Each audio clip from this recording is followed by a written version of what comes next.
Hi, it's Wednesday, March the 25th, and I thought I would begin a new practice of sharing a midweek reflection, just a brief reflection and a simple prayer as a way of, again, reaching out, trying to stay connected with everybody in this time when we are finding it so hard to make those connections.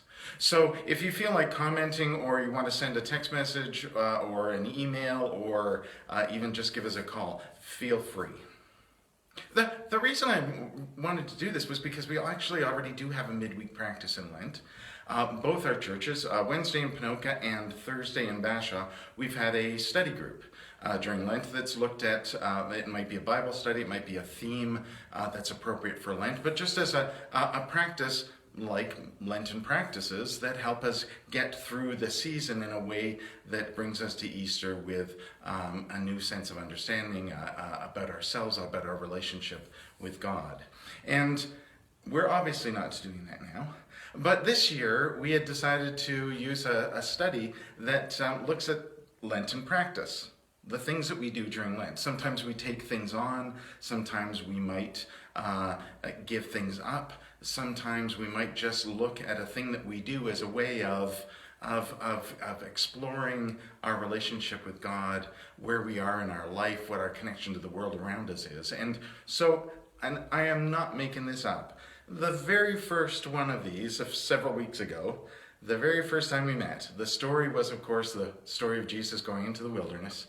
And the practice for reflection was to look at those ordinary, everyday things that we do.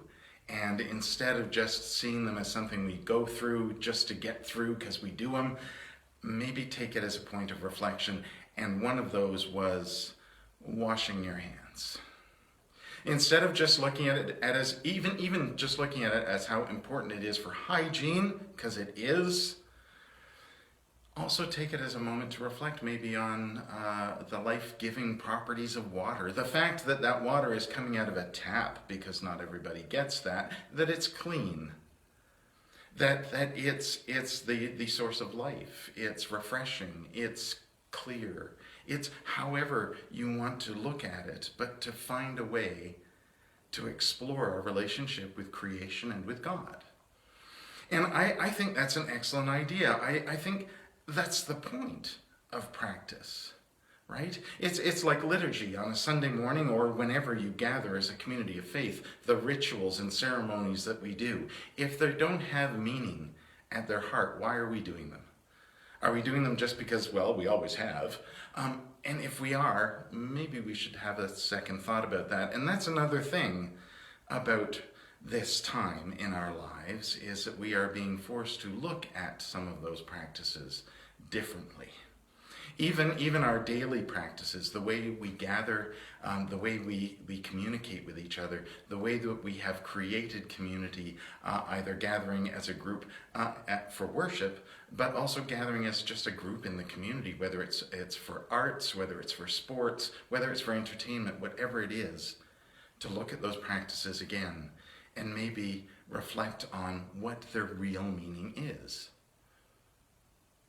And so I'd invite you to maybe just take a minute and think about some of the things that are part of your new routine. We obviously are grieving the things that we have lost, those day-to-day things that we do, those touchstones in our lives that help us learn and grow as people. And we're trying to find new ways. So look at some of those new ways. Imagine some of those new ways and perhaps consider how they might connect you with the world around you, with yourself, with God. Wonder at those very simple things for just a minute. So I'd like to share a very simple prayer with you, and that's why I'm standing next to this. This is our prayer tree. It is a practice. It's a random one, but it is a practice. We have this tree in the lobby of the church, and we invite people to stop, to say a prayer, and to tie a ribbon on the tree as a sign of making that prayer. And so today, let us pray. Creator God, in this time when so many people are feeling lost and alone, So many people are feeling grief and frustration and wonder at what will happen next in our lives. Remind us of your presence. Remind us of your presence in the ordinary, everyday things that we do. Remind us that your presence in love and compassion and grace are the things that connect us and truly bind us together in community. Amen. Thanks for joining me.